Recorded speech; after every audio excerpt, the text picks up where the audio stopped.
Mello had been gone for so long. It said he was only nipping into the attic to check on some cartridges which might be running low. But it had been an hour and he had not yet come back from upstairs. Matt peered at his screen, eyes moving across lines of text that he wasn't really taking in. It was a good article too, a statistical approach to profiling serial killers, which wasn't the usual brand of dodgy psychology from people who needed to find the front line a little more often than the backside of their desk. This employed pure mathematics to discern trends. So far it seemed passably realistic, if not verging upon reliable. But that was before the dubious thought flashed across his consciousness. His husband was avoiding him, creeping into out-of-the-way places in their own home because he couldn't deal with the crap in Matt's company. Or that could be the rocks that come down, paranoia, abnormal thinking, syntaxes clashing to create strange links. Matt waited 5 minutes more and then gave in to inevitability and wandered out to ask how long it actually took to count the bullets left in a box which had held 10. Mello wasn't there.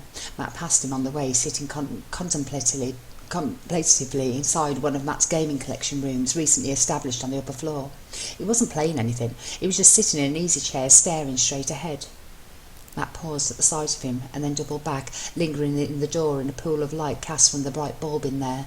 Daylight inducing or aping or something. Mello had bought it. He'd gone for the most fancy rather than a bog-standard bulb for light in a room.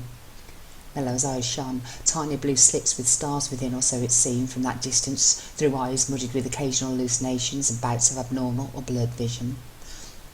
Matt assumed this was another example of the former washing through, because Mello didn't look human right now, or too human. A lost angel trapped in Slavic form. Then he smiled and his eyes widened with it. Beautiful blonde angel boy, stern, exacting lord and master, best friend and betrayer, husband and great love. Sentiments flashed through Matt's mind, his thoughts spoke them into his brain quite audibly. Mello watched, his smile slightly fixed, already faltering. He's going to leave me, thought Matt. I'm not going to leave you, Mello rasped, and Matt jumped. He was 99.9% certain he had not spoken the prompting sentence. It had barely been articulated in his mind. That's what you came here to find out, isn't it? Tedious, Matt softly replied. I know.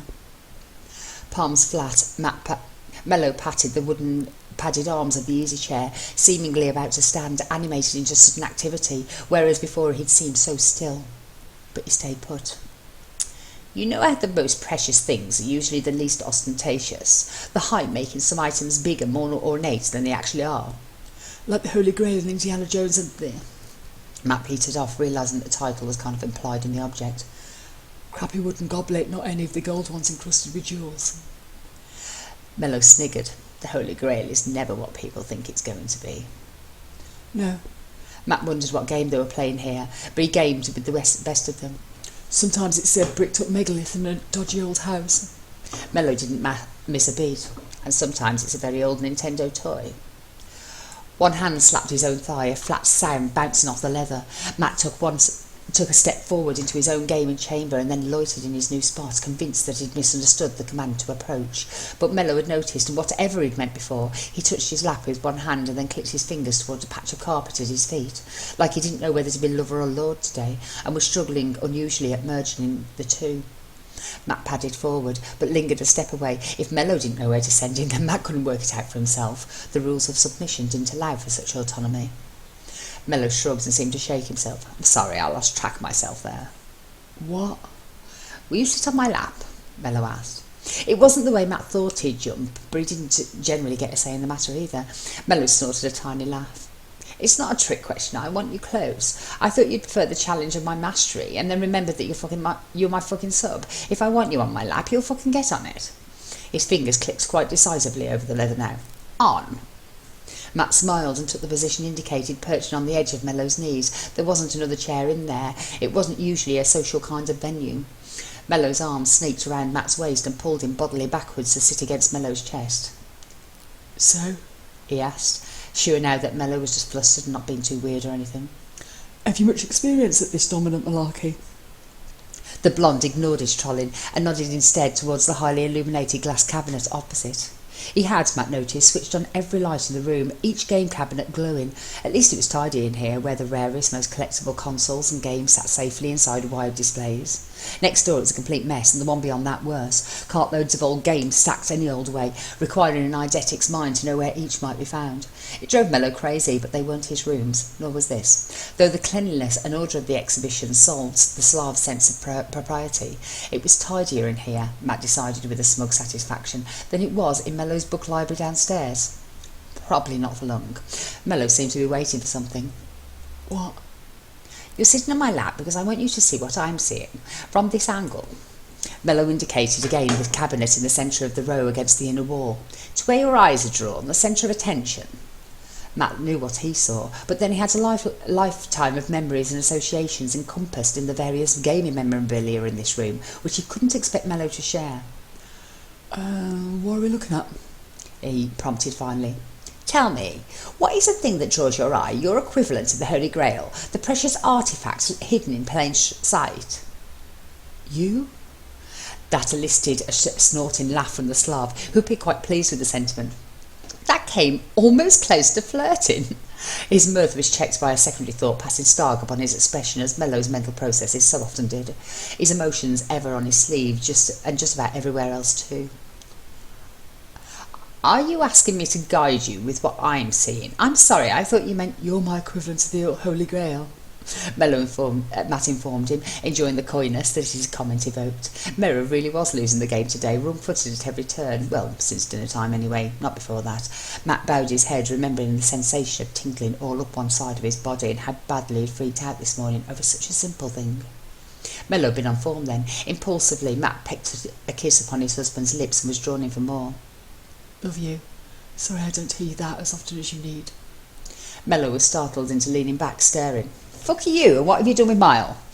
I hanged him in the closet. I'm his AI upload, version 8.2, cyber-enhanced and ultra-realistic. What do you think? I'm not fucking a robot, so you better reverse the process quite quickly. Mello quipped, though it at all didn't quite make sense when subject to analysis, and Matt nearly said so, but Mello was looking at him like he wasn't quite real, and that was the greater fodder for examination. How are you feeling? Lightly spoken, but surfing upon a tidal wave of emotion emblazoned upon Mello's face, Matt wondered if his husband ever really grasped how much he gave away in body language and look, and then reasoned he did, because he could switch it off too. He was telling Matt things without words because it wasn't their thing to get so much out and aired. Not now. Maybe in the past when Matt had been saying that and Mello could take the strain. Right now, the pained expression on Mello's face shocked Matt into a shudder. Mello gripped him harder around the waist and pulled him down into another lingering kiss. Stay with me, baby, Mello gruffly hissed. Don't. And there was no direction in the command. There didn't need to be. Matt shifted awkwardly and made to slip off Mello's lap, but the Slav wasn't letting go so easily. Matt felt his husband's fingertips bruising at his hips. It hurt his pelvis to be twisted back so decisively. He sat still. Sorry. Don't be. I was being emo. You were telling me the truth. Mello's glare dared him to deny it. I want you to tell me the truth. There has to be honesty here if we're going to get safely to the other side. He nodded like there'd been dissent. I don't care if it embarrasses you later. You fucking tell me everything. I own you. Don't you dare! The word was spat. Forget that. Matt nodded, wishing he'd never said a thing then or now, but he sat still until by and by Mello's grip upon him lessened and Matt's hip bones stopped feeling like it was about to snap. He whispered, What were you going to show me? I'm sorry. It's okay. Mello shook his head. Not for now. For then. For not realising something really fucking important until about half an hour ago. Hidden in plain sight, so obvious that I never even saw it. Okay. Matt swallowed. The suspense is killing me. I'm sorry for leaving you at Wammy's house. Mello spoke slowly, his head bobbing like a tomcat on the prowl, always too close to the surface, that memory, the sharp hurt of it stabbing through Matt, an ever-bleeding wound upon his psyche. But it was known. What worried him much more than that was how weird Mello was being right now. If he was going to crack up, then Matt vowed to be back on the Stroxat before the hour was even through, ready to battle Mello's latent insanity every step of the way. I know it's old news. Matt snorted. Yeah, I bet. Yeah. That pensive look he'd been wearing when Matt first saw him in here crept back upon Mello's face. Now he shook his head and Matt tensed, unable to follow this strange routine, wondering how much of it was imagined by a mind gone awry by fracturing interpretation. Mello sighed. I'm freaking you out, he stated. Sorry. I didn't get the chance to prepare how I'd address it before you came in. I didn't want to give too much away because I wanted to know if I was right. You were? Mello frowned. About what? I don't know, you haven't told me yet, but you'd be right even if you were wrong, because you seem madder than me right now, and that's pretty far gone. I'll agree with everything you're telling me. I left you on the day your dad died. Mello inserted decisively into the conversation. I'd long since accepted I was an arse for doing that, but I never made the connection at all with all else that was going on that day. He flinched, his own memories sorrow settling into the deep blue of his inward gaze. Elle's death shook everything, shook me to the core, Kira. Suddenly animated, sight external again, shifting under Matt and sliding him selfishly across his lap to do so. I was so angry, so single-minded, narrow, selfish, angry. I wanted revenge so badly. The mafioso flashing in his stare now, Matt wanting badly to get off, away from this wild mental ride which he hadn't the faculties to process nor deal. I knew Whammy was dead. Matt. Matt. The redhead watched him warily, wondering at the Matt. Mello was usually more sensitive than that. He hadn't called him Matt in private for years. It was Mile, Guapo, Baby, or you fucking cunt, not the name used when his own was stolen from him. I knew that. We were told that. Mello nodded wildly, like such a statement was under dispute. And I took it on board, but only intellectually. Emotionally, I was too overwhelmed by Elle's loss and my burden in tracking down Kira to avenge him. I hadn't room to fully grasp the loss of Mr. Whammy too. Mello seemed to see Matt for the first time in several intentionally long seconds. I'm sorry, I'm scaring you. Matt jerked his head into a parody of no. KK, well, I hate to break it to you, but Mr. Whammy is dead. Kira took him out on the same day he killed Elle. You're an orphan, Mahale. It took about 3 weeks for that side of it to fully penetrate. Mello plunged on, ignoring the wise sarcasm. It just came out of nowhere. One moment I'm fine, and next it's hitting me like a ton of bricks. I remember being in this alley just blarting my eyes out, proper going mad kind of crying. I'm familiar with the genre. Matt breathed, contemplating his actions should Mello grace his verbal memoirs with an action replay. Fucking shit, rubbish, broken old abandoned crap, and me crouched down behind a blasted dustbin, breaking my heart. Mello sighed, tutting like that was the thing he should regret most from those times. I should have come home again then, Matt said mildly, hoping the sentiment would stab Mello right in the bleeding heart. Mello nodded, shamelessly looking straight into his eyes as he agreed. Yes, I should have. We'd had this one out. I'd accepted that. I was a twat. I shouldn't have left you, but I can't change that now. All I can do is love you with every ounce of being and never, ever let you go. Mello's flashing gaze like lasers boring into Matt's eyes. It was the redhead who looked away first, unable to stand it. But Mello reached around and turned his head back round to face him, one hand roughly tightened around Matt's chin. Mello spoke precisely, every word laden. I should not have left you. An apology every time you demand one, but I am not going to just randomly crawl for the rest of my life over it. I said my sorries off my own bat. You just said one. Tell me what Whammy was to you. Mello blazed. Matt had had enough. Mello was his master, but was also being a cunt. In such circumstances, Matt felt justified in slapping his husband's hand from his jawbone, twisting away from the gripping of his waist. He landed a step and then two away, satisfied to note the shock in Mello's whole demeanour. Sorry, I can't handle this. It wasn't an apology, nor did it sound like one. Matt marched towards the doorway, intending nothing more than returning to his study where he had left his cigarettes. You go mad on your own time, Mello, because if it's on mine, you will give me the bastards to accept back to deal with it. Mile, Mello called out, not attempting pursuit. Come back, that was clumsy. I apologise. I'm fucking with your head and I didn't mean to. That at least sounded genuine. Matt peered back behind him from the doorway to find Mello radiating calm reassurance like Matt was the insane one here. The redhead considered it. He was. Sorry. Arm reaching towards him, fingers flexing in beckoning encouragement to return. It's all right. Matt lingered half on the landing. You know who Mr. Whammy was. You were there for that bit. Stop fucking with me, Mello. I've stopped fucking with you, Mello sincerely told him, an innocent angel, mature and lovely sitting there. No, Matt deduced. You haven't. All I was trying to say is that I've long since admitted I was drunk and an asshole to boot. What I hadn't sussed was quite how drunk and quite how twattish until now. Matt nodded. Well, I'm glad we finally established that. He took a few more steps down the landing and then back to more familiar rooms and sanity in his study. Good fight. he muttered. Mello shouted after him. "Can I see it? Where are the keys?" "You're fucking with my head!" Matt yelled back and made it to the lit stairwell before Mello was bearing down upon him, all solicitation and loving support, smiling like a shark. "Just leave me alone."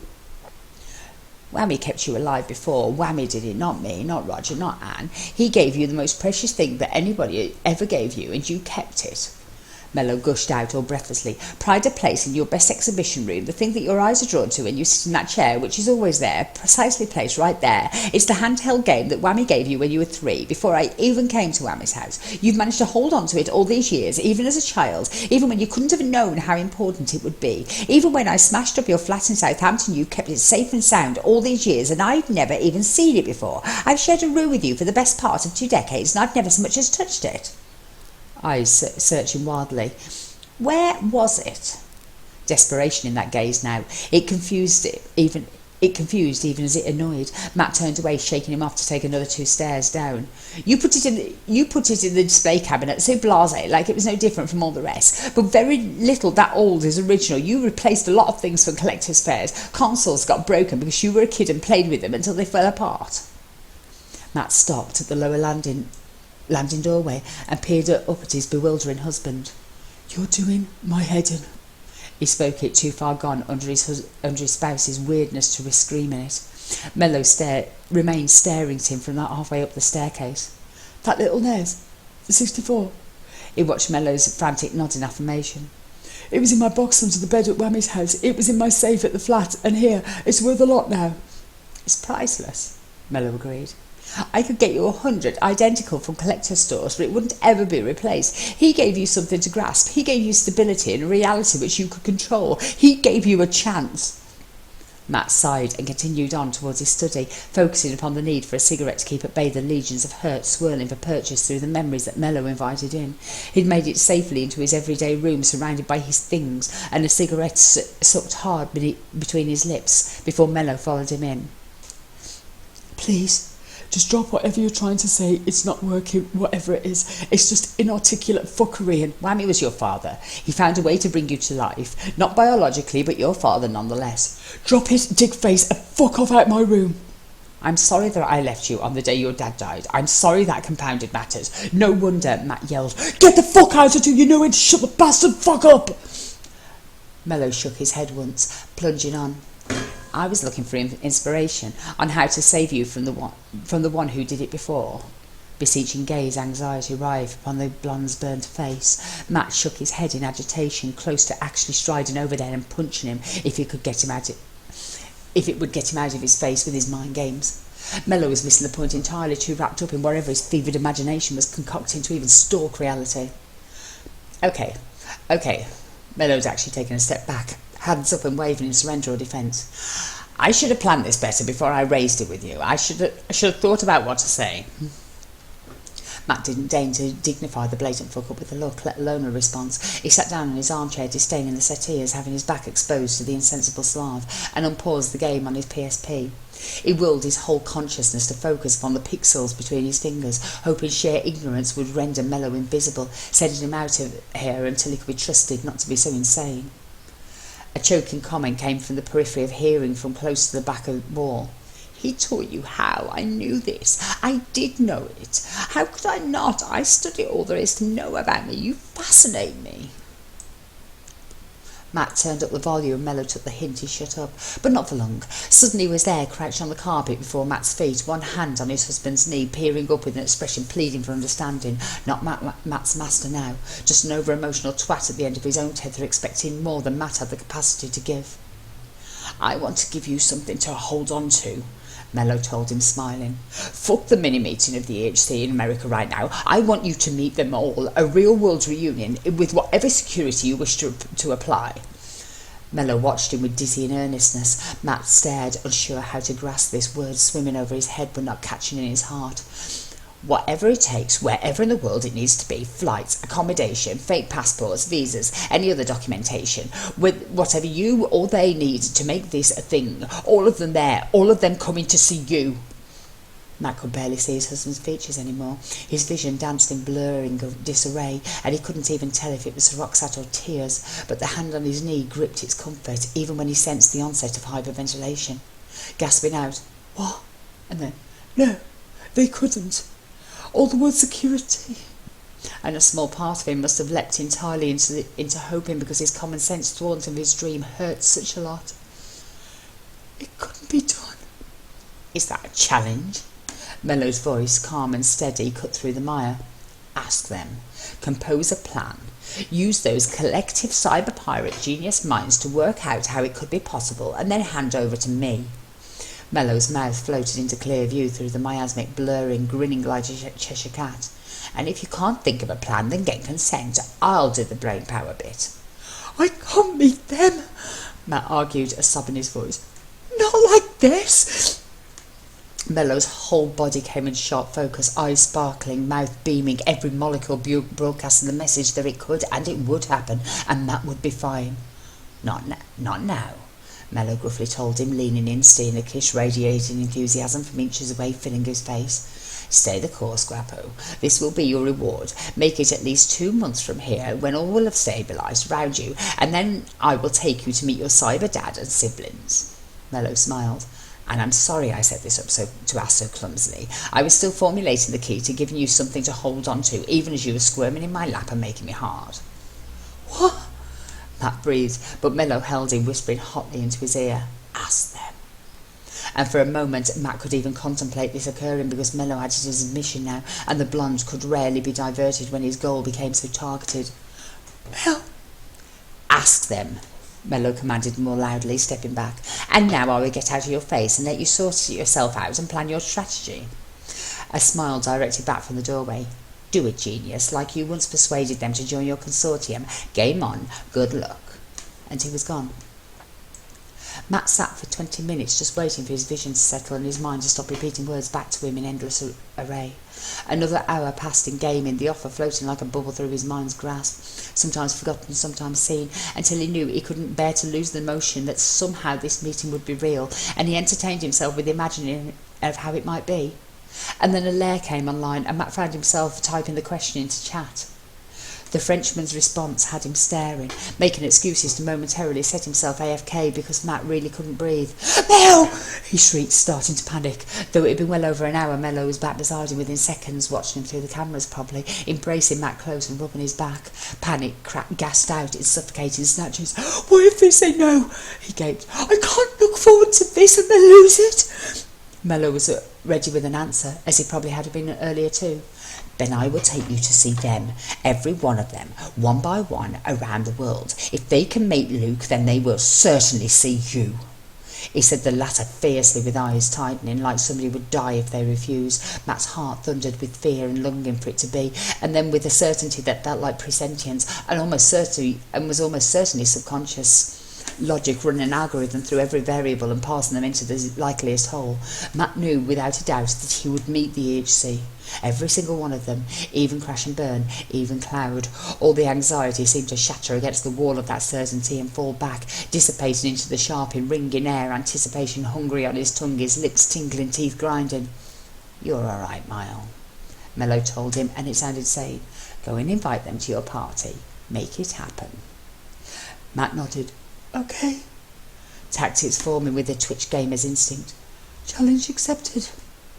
And Mellow's kiss tasted like pure hope laced with wonder, and a future that held them there.